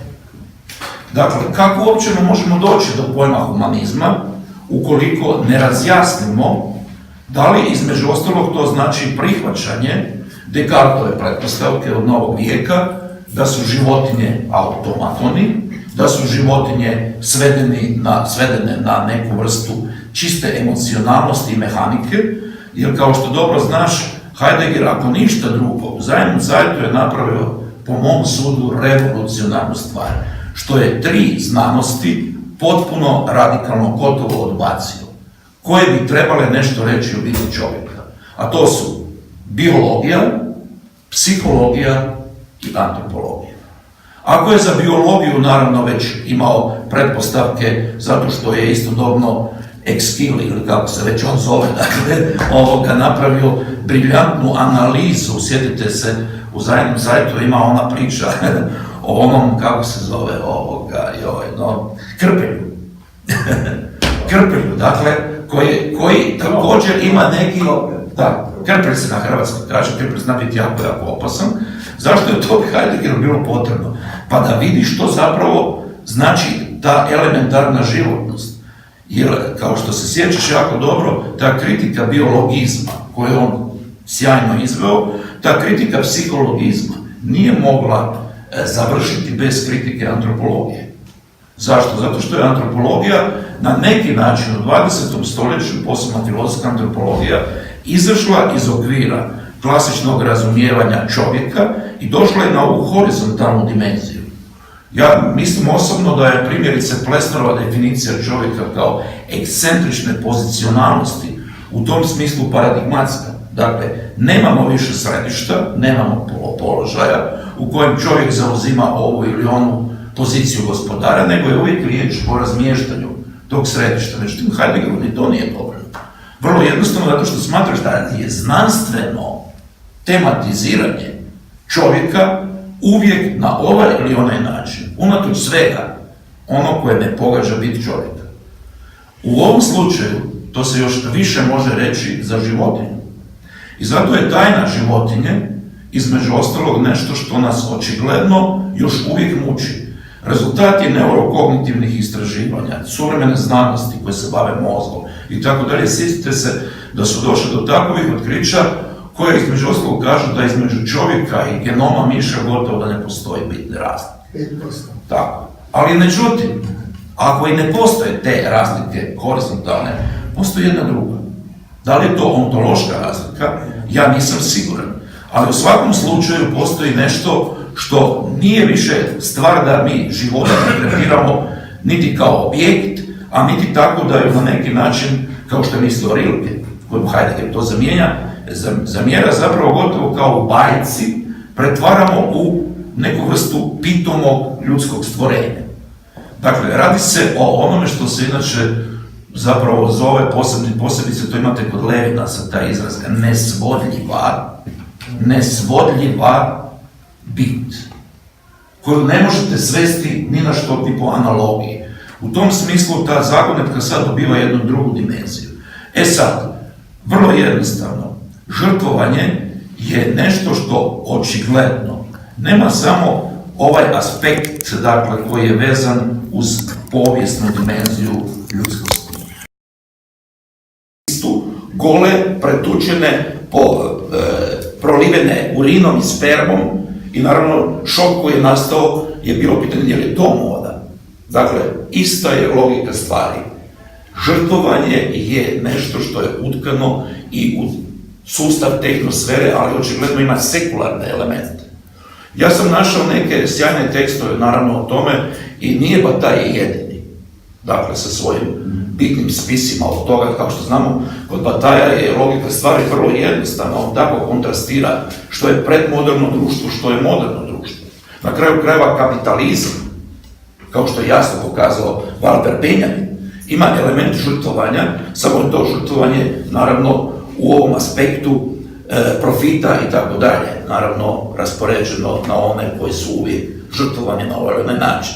Međutim, dosada je nešto što smo malo prije razgovarali prije ulaska ovdje, što je vjerojatno najteži problem.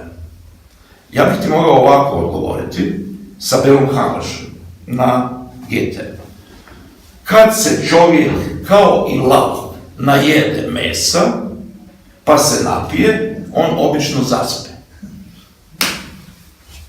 Nakon toga se probudi, pa bi ili opet jeo i pio, ili mu je dosadno i ne zna što da radi.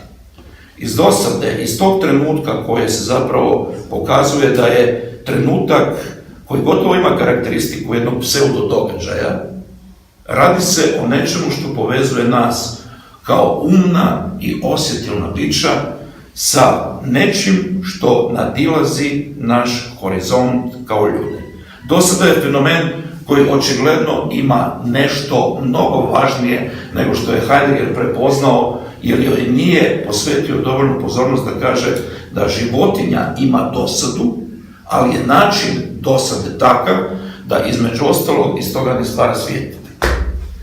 Dakle, sjetimo se da u 20. stoljeću imate, naravno, element dosade gdje je najbolje opisan, ne kod filozofa, ne kod antropologa, ne kod psihologa, nego kod književnika.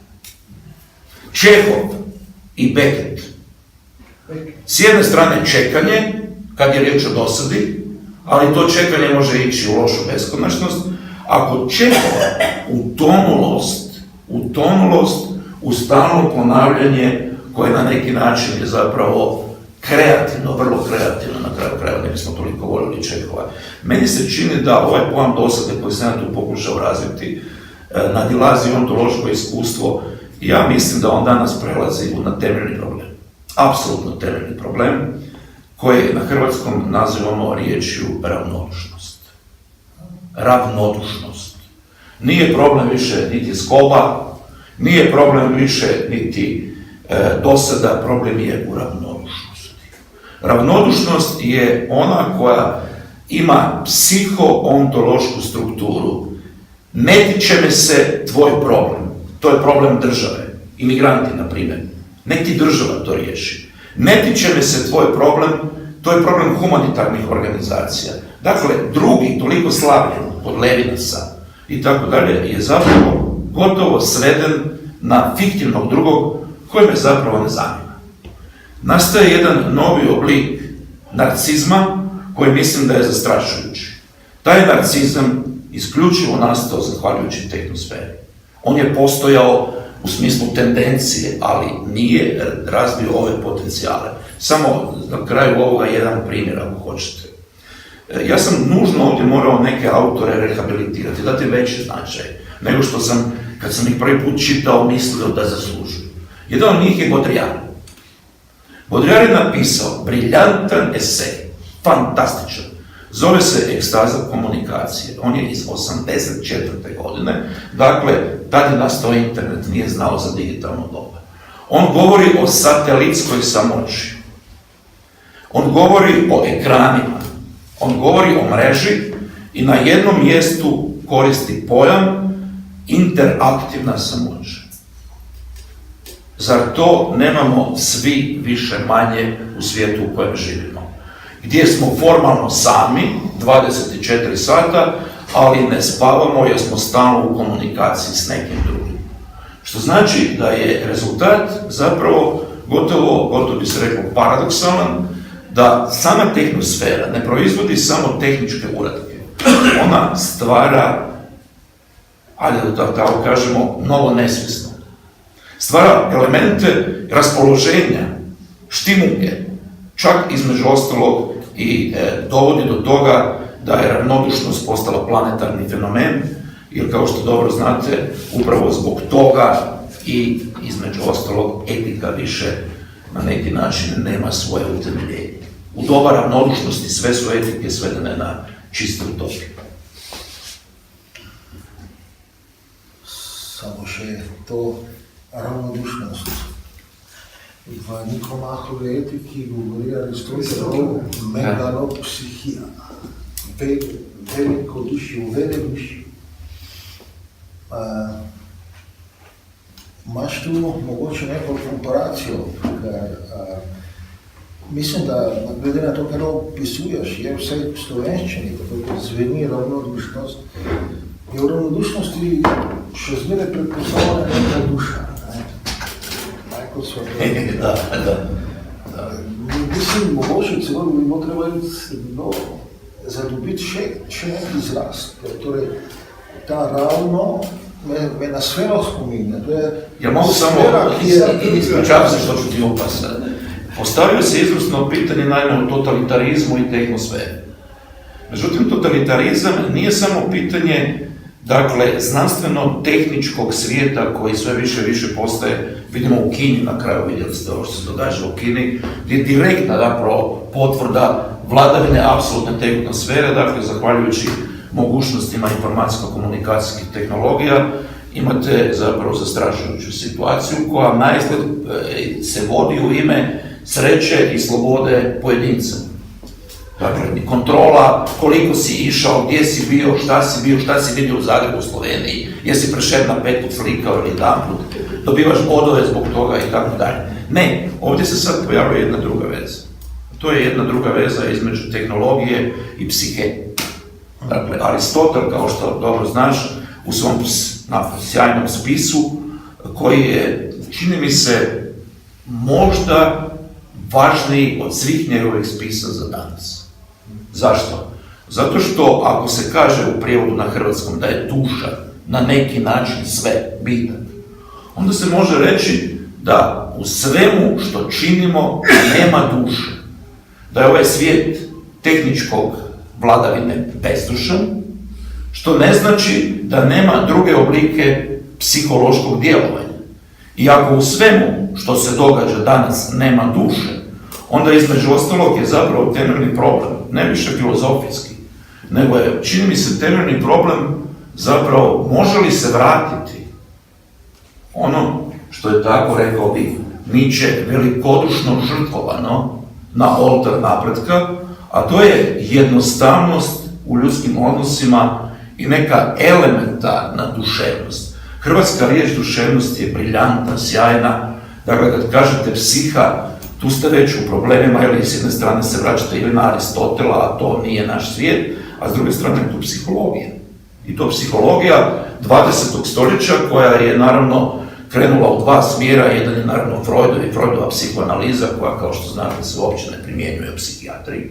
S njom ne možete ništa ako imate skizofrenog bolesnika. Dakle, što nam ona služi? Kulturalna utjeha. Lakan, kulturalna utjeha. Dođete sa slučajem skizofrenije u bolnicu i kažete Lakan, izbacit će vas van. Zato, šta ćete s njim? Šta možete riješiti? Kako se rješavaju, kao što dobro znate, moram reći, evo, bio je isto kada je profesor William Mitchell, jedan od najznačajnijih teoretičara vizualnog doba u Zagrebu, držao predavanje, njegov sin je imao skizofreniju i ubio se. Vrlo je kreativan bio i tako dalje.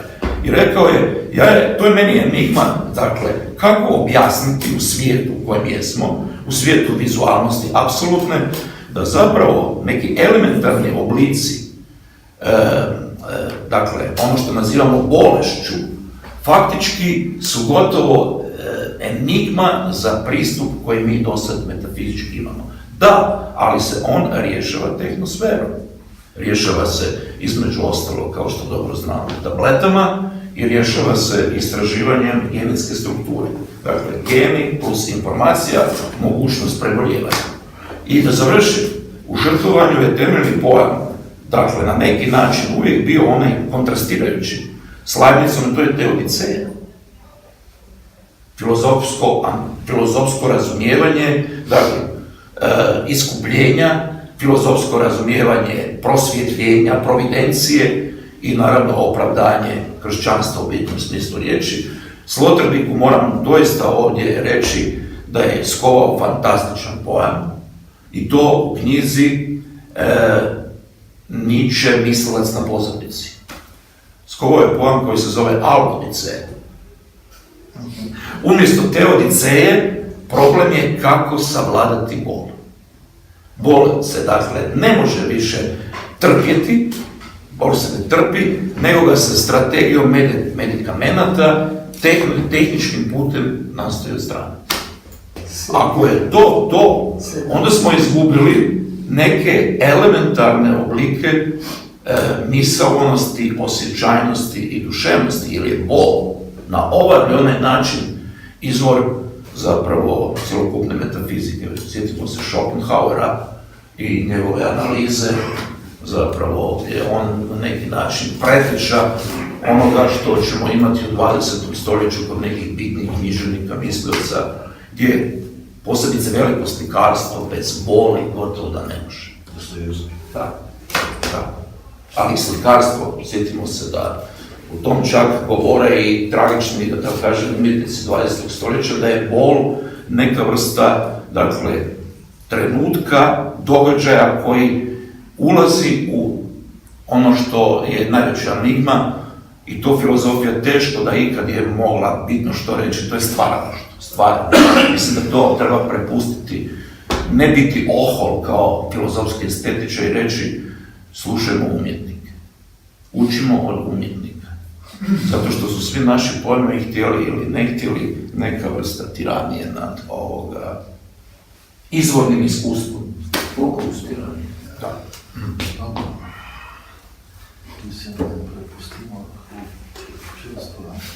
Vprašanja? Se pripravljam o zvezi med starimi klasičnimi filozofi, Aristotel, Platon, Heraklit in tako naprej, v zvezi s sedanjim svetom pa sedanjim stanjem. Vi ste me napeljali na misel zaradi ponavljanja. To je v bistvu Hegel. Čisti Hegel, ki se začne recimo v starem veku in se nadaljuje. Jaz sem bil optimističen in se bo nadaljeval večno. To ni naprav nobenega razloga, da se ne bi ta ponavljala še v večnost. Moje vprašanje je pa tole. Platon je uporabljal, in vi ste danes tudi, besedo on, uza on. To meni bistvo, bit. Ne? In me zanima, poln te stare grščine je bil tudi mojster Martin Heidegger. Ta je tudi o tem govoril. In me zanima, a je Heidegger nadaljevalec starih Grkov ali kdo. Ne more verjeti, da se cela vrsta genialnih filozofskih tudi pogruntacij ne bi nadaljevale tudi v sedanjem času. In s tem bom zaključil in me zanima, zakaj pa ne bi ta on, uza on, bila tudi v tehnosferi. Zakaj ne more biti on tudi del oziroma bistvo tehnosfere? Zato što tehnosfera, ako pođemo od Heideggera, bit ću jako kratak, ima drugu strukturu. To nije struktura koja odgovara Platonovoj metafizici. Kod Heideggera, dakle, kad objašnjava što je Rechnen na različitim mjestima, evo, Dejan je objavio knjigu kaj se pravi misliti na slovenski, Was heißt denken je, dakle, ono što je izuzetno važno je, ja sam pokušao na osnovu rekonstrukcije i njegovih različitih predavanja i tog spisa, baveći se Heideggerom, naravno već 40 godina, pokušati vidjeti je li se može iz njegovog pojma Gestel, postava, hrvatski postav, postavlje i tako dalje, da li se može otići nekorak dalje, nego pokušati vidjeti i izvesti 3 pojma koja su po mom sudu ključna za funkcioniranje, odnosno djelovanje tehnosfere. Ja sam ih pokušao na ovakav način misliti. Prvi jest računanje, ili ti matematizacija, kalkulacija. Ono što je kalkulativno, dakle, to je broj. To je broj. Sjetite se i sami da je logika digitalnog doba 0,1. Piksel, dakle, slika nije na zidu, slika nije ovo, slika je virtualna i ona se mjeri i računa u pikselima. Što znači da je kvantifikacija samo jedan aspekt. Imate kod Heideggera u uvođenju u metafiziku sve ono što je važno kad govori o pojmu bitka, pa se nadovezuje na Hegela, dakle kategorije kvantiteta i tako dalje. Međutim, ova kvantifikacija koja proizlazi iz kalkulacije ide prema bezmjernom, prema onom što uopće više nije moguće mjeriti. To je ono s onu stranu. Dakle, neljudsko nema mjere. Dakle, Aristotel i Platon tu nemaju više šta reći. Ako ono neljudsko nema mjere, a misli, a istodobno u sebi ima novu kategoriju života, jer kao što dobro znate, vi već sada ćete imati uskoro, ako već to nije, možda već neki japanski ili kineski već smislio, dakle, novog androida robota koji ne samo da ima svijest. Posljednje poglavlje moje knjige je posvećeno najnovijim istraživanjima robotike, od 2006. godine Marvina Minskoga i mnogih drugih u smislu genetskog i drugog inženjerstva i bavi se između ostalog ovim problemom. Što ja mislim da to sad uopće još nije dovoljno filozofijski posvećeno. To je ono zastrašujuće, ali sa stajališta, čini mi se, tehnoznanstvenika jedino moguće. Dakle, umjetna inteligencija neće sad više imati samo kalkulativnost. Primjer, sjetite se filma Minority Report, u kojem se unaprijed detektira ubojica koji će u budućnosti tek napraviti zločin, pa ga se naravno nastoji u tom smislu spriječiti. Ne, ovdje se radi o istraživanju umjetne intuicije. Ukoliko će, dakle, nova generacija robota u trećem poretku kibernetike imati ono što je Minsky u svojoj knjizi o mislećim strojevima i tako dalje već zapisao 2009. a što se istražuje, onda između ostalog možemo jednostavno imati sljedeće. Da će biti ujedinjena metafizička koncepcija kod Leibniza, s jedne strane imaš metafizičke točke, a s druge strane imaš matematičke točke. Dakle, racionalna spoznaja i intuitivna ulaze u istu strukturu. Samo to nije čovjek. To više ne misli čovjek. Drugi pojam... Ali je produkt čovjek. Pazite, sad nakon ovoga što je kalkulativno, dakle broj, koja je druga kategorija koju sam ja pokušao izvesti na osnovu naravno čitanja Heideggera, najviše njegovog Geštela. To je kategorija koja se danas potpuno primjenjuje posvuda, ona je neka vrsta analitičkih projekcija, što rade vjerojatno svi, od ekonomista do matematičara, do kibernetičara i tako dalje. Analitika postaje zapravo ključna, na neki način, zadaća mišljenja, gdje mišljenje unaprijed ima postavljenu svrhu. Informacija određuje što će biti mišljenje. I naravno projekcija. A što je projekcija? Budućnost koja je već realizirana u ideji umjetne inteligencije. Međutim, to sve je još uvijek na neki način gotovo nedovoljno bez onog trećeg i najstrašnijeg, najčudovišnijeg. To je ono Unheimlichkeit našeg vremena. Taj pojam je vrlo jednostavan, zove se konstrukcija. Dakle, naše doba je doba konstrukcije svjetova, virtualnih svjetova, avatara, bića koja ne postoje, realnosti koja ne postoji u prirodi. Prema tome, mene ovdje nije zanimao toliko Derrida sa svom dekonstrukcijom, ali vam želim reći nešto. Negdje na početku njegove gramatologije, on, imam citat na nekoliko mjesta, dakle, Derrida koristi sljedeće pojmove u svojem najvažnijem dijelu. Informacija, genetski kod, sustav, projekcija, konstrukcija. Što je to? Niti jedan metafizički pojam. Svi su pojmovi zadobiveni iz kibernetike i informacijske znanosti, knjiga je izašla 67. godine. Što znači konstrukcija? Konstrukcija u sebi sjedinjuje, ali ne na hegelovski način, i kalkulaciju i analitičku projekciju. Dakle, u tom jednom novom apsolutu, uvjetno rečeno, zbiva se svijet u kojem mi živimo. Njega probiti, njega razbiti je nemoguće. Nikakvim društvenim revolucijama, nikakvim političkim revolucijama, to je naprosto naivna logika stvari. Zato je Heidegger u tom smislu bio u pravu. Možete imati super demokratsko društvo. Međutim, nećete suzbiti ni narcizam, niti skobu, niti sve ove različite druge oblike. Što znači da mi zapravo imamo problem s mišljenjem.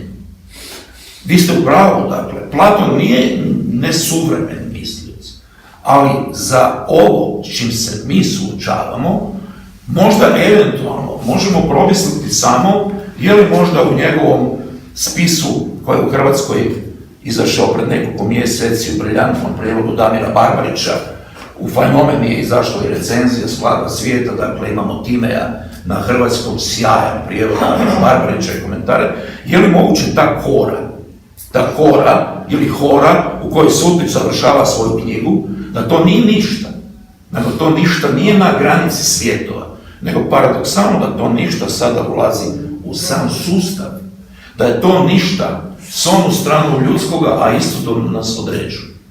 Ne možemo reći to je granica u smislu negativnosti, Ne možemo reći to je ništavilo, kao što je bio problem kod Sartra. Sjetite se, kad prevodite, dakle, letra Elena, onda morate vidjeti da to nije ništa, nego je to neka vrsta ništavila.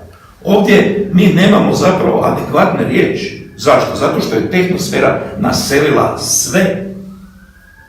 Sve što uopće jest, je već naseljeno. Ok, hvala. Recite, kolega. Ja, pogledajte, najprej ste rekli, da Starčevićem ste komunicirali prek interneta in to bo super. Zdaj je pa tehnosfera nekaj slabega imenuje. To jaz vidim kot eno protislove vaših izvadnih. A zbog čega ne bi postojala i mogućnost onoga što između ostalog znači da zahvaljujući upravo toj tehnosferi vi imate mogućnost komunikacije i to onu koju sami izabirate, bez obzira na sve. Možemo li reći? Tehnosfera je lahko pozitivna stvar. I pozitivna i negativna. Možemo li reći ovako? Pazite, Leibniz je rekao, kao što se sjećate, živimo u najboljem od svih svjetova. Pa mu se Voltaire rugao, pogledaj taj svoj najbolji od svih svjetova, najgore. A što ako kažemo da mi živimo u i? U najboljem od svih svjetova i u najgorem od svih svjetova. U isto vrijeme. U isto vrijeme. I ja mislim da je zapravo logika našeg vremena ne ili, nego i. I jedno i samo drugo. dopolniti. I jedno i drugo. Pozitivno, ne, mislim da, ko si rekel, da se ne našaš na Heideggeru Gesteltu. Če prevedemo to nazaj v latinščino, je to pozitiv, je to pozicija, je to pozitivizem. In prav zato, če to razumevanje tehnosfere je pozitivizem sam po sebi, vendar pa, in to je bilo to vprašanje, ko ste ga vi na oslombe, na on, na to on, na vizijo, obstaja težava, na čem je tisto, kar pozitivno mi jemljemo, pravzaprav utemeljeno. In Leibniz pravi, zakaj bivajoče ne raje nič. A ne, se prikrade tu notri nič. In ni od Žakotovega izvajanja odvisno to, ampak nič se prikrade tudi v to pozitiviteto, ne, žrtvovanje in dosada. Tu govori nič, notri kot je, ne, ni, tako bi rekel, negativno v Žakotovi kritiki. No, najprej, kar se Leibniza tiče, ne. Leibniz je mislil, kar jaz razumem stvari, da je pač slabo v tem svetu samo zato, da zdizga zla, Bog tega še reče dobro, ne. To se pravi, slabo je surovina za dobro. Druga stvar, ne, zakaj ne raje nič? Zakaj nič? Zakaj ne nič? Je pa en tak anekdotičen odgovor. Če bi namesto vsega, kar je bilo nič, bili še zmereni in bili zadovoljni. A je li možda ovo što vi sad kažete kad je riječ o onom, dakle, najznačajnijem metafizičkom pitanju Leibniza izrečeno na francuskom jeziku, što je uvijek problem, ja sam ovdje inače stavio da je riječ o bitku, ne o biću, iako je biće u pitanju. Ja sam namjerno krivo preveo ovdje. Zato ako je riječ o bitku, zašto radi je, dakle, bitak, a ne ništa? A je li možda zapravo to moguće ovako dovesti u pitanje? Imamo iz tradicije, metafizički, u svakodnevici, uvijek pitanje koje je ovako, što je ovo? Što je ovo biće? Što je filozofija? Što je umjetnost i tako dalje? Međutim, mi dobro znamo da se iza toga krije temeljno pitanje koje se ili ne izgovara, ili se pretpostavlja da u njemu postoji, a to je čemu to što jest? Čemu filozofija? Čemu umjetnost? Čemu život? Čemu ljudska patnja? Čemu bitak? Ako tako izokrenemo stvar, onda to više nije pitanje zašto je nešto, nego ima mnogo više nego li što bi aristotelijanski se reklo svrhe, odnosno smisao. To znate da svakodnevno čovjek sebi postavlja pitanje zašto više živjeti. U kojem smislu možemo reći da je ovo vrijedno.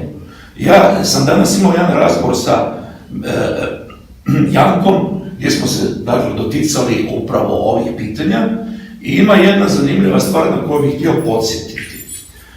Ja kad sam napisao knjigu Posthumano stanje, kraj čovjeka i mogućnosti druge povijesti, onda sam morao ući naravno ono što me najviše zanimalo u analizu filozofijsku i umjetničku pojma posthumanizam, što to zapravo je, ima li to nekog smisla i tako dalje. Međutim, onda se dogodilo nešto što običajno se događa kad vam možda filozofijska literatura više ne daje potpuno neko novo nadahnuće, jer ste to ili sve prošli, ili vam se čini da možda zapravo se vrtite u jednom krugu. Ja sam pročitao ponovo priču od Borgesa koja se zove Besmrtnik. I tamo na jednom mjestu imamo ovo, što Borges na literarno, ali vrlo precizan način postavlja kao pitanje. Ok, ako čovjeku je možda moguće u snovima, u fikciji, ali možda i u stvarnosti, data mogućnost besmrtnosti ili ti produljenja života u bilo kojem smislu, onda imate dva odgovora koje, naravno, dva pitanja koje se pojavljuju u toj priči. Prvo je pitanje, vrlo ciničko, a zašto da uopće živim, dakle, filozof postavlja pitanje, kad mi je i ovaj život prepun patnji u godinama u kojima jesam, što ću imati vječni krug, dakle, vječni krug patnji i boli, čista agonija.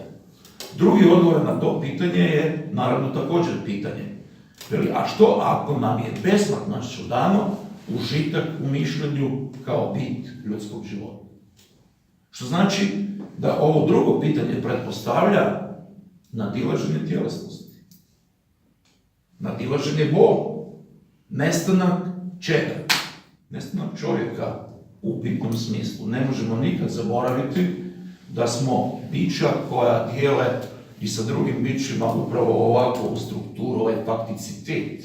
Međutim, očigledno da tehnosfera to može bez ikakvog problema zamisliti. To znači, dakle, biće koje je umjetno, koje misli, koje osjeća, koje intuitivno može pretpostaviti nešto. Kao što se sjećate, budimo potpuno otvoreni, dakle, u Zvijezdanim stazama iz 87. 94. na scenariju su radili vrhunski, dakle, ne samo futurolozi, nego robotičari i tako dalje. Imate biće koje se zove Data, koje je upravo ovo o čemu mi sad govorimo. Upravo ovo koje mi sad govorimo. Ne samo da ima umjetni ima intuiciju, ali nema ono što mi imamo. Ne zna lagati drugom biću, ne može se zaljubiti u njega, ne može ga zamrziti. Drugim riječima, nedostaje cijela paleta ljudske efektivnosti. Ne može biti glup. Samo ena majhna pripomba, gospodje, kolegi filozofi. Jaz mislim, da čustva, mešati filozofijo, gospodje je prej uporabil, da nekomu ni tehnosfera všeč. To nima nobene zveze. Tehnosfera obstaja sama po sebi. In ta tehnosfera mi je všeč ali ni všeč. Ne, smisel. Ne, s time se ne mogu složiti. Pa čuli ste malo prije objašnjenja, vjerojatno vi nećete uzeti obzir da su nam promijenila između ostalog već i ponašanje i čustva i tako dalje. Pa evo, ja sam rekao, ja nisam prethodno bio histeričan. Ali 4 dana jesam. Pogledajte, 2, 4, to je čustvena reakcija. Pa to ne gre, brez tega nekako ne gre. Ne? Človek tukaj noter, recimo človek in tehnosfera. Ker recimo, če bi zavladala tehnosfera, ni več problemov. Super je, ne? Ni več bolečine, malo tablet, levo, desno. Pravzaprav en velik, nič več, mislim, zakaj se stvari dogajajo. Ko gre nekaj narobe, če ne gre nič več narobe, kje smo potem? Če vključimo čustva. Samo drugi karakter. Vi ne možete bez čustva, bez emocija, ne možete bez toga, jer to nije samo pitanje karaktera i tako dalje. Osim toga, sjetite se, imate u spisu što je filozofija od Deleuze-Guattari, da je filozofija događaj. Događaj koji je nastao u određenom povijesnom trenutku, ali ne možemo izolirati i ono što zapravo pripada ljudskoj tjelesnosti. Što ne znači da time moramo reći da su filozofi dakle nužno vezani uz, ne znam, uz neka čustva i tako dalje. Ali nastanak nečega novoga nije, dakle, ništa izvan ovog svijeta u kojem zapravo nije sve svedeno u tome, nije sve svedeno na kalkulaciju, na analitičku projekciju i konstrukciju. Mi još uvijek imamo mogućnost. U tome je stvar. Još uvijek imamo mogućnost. Samo je pitanje je li ta mogućnost u realnom stanju da promijeni ovakove odnose.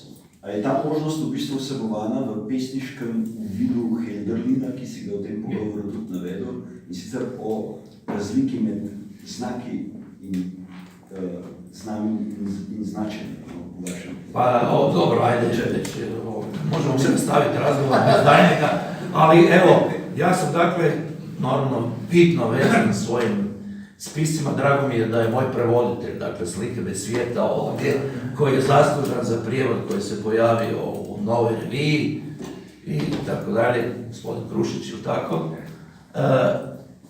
Na jednom mjestu, dakle, moje knjige Posthumano stanje, ja sam se naravno vratio Hölderlinu, ali ne na heideggerijanski način, nego baš kao neku vrstu mogućnosti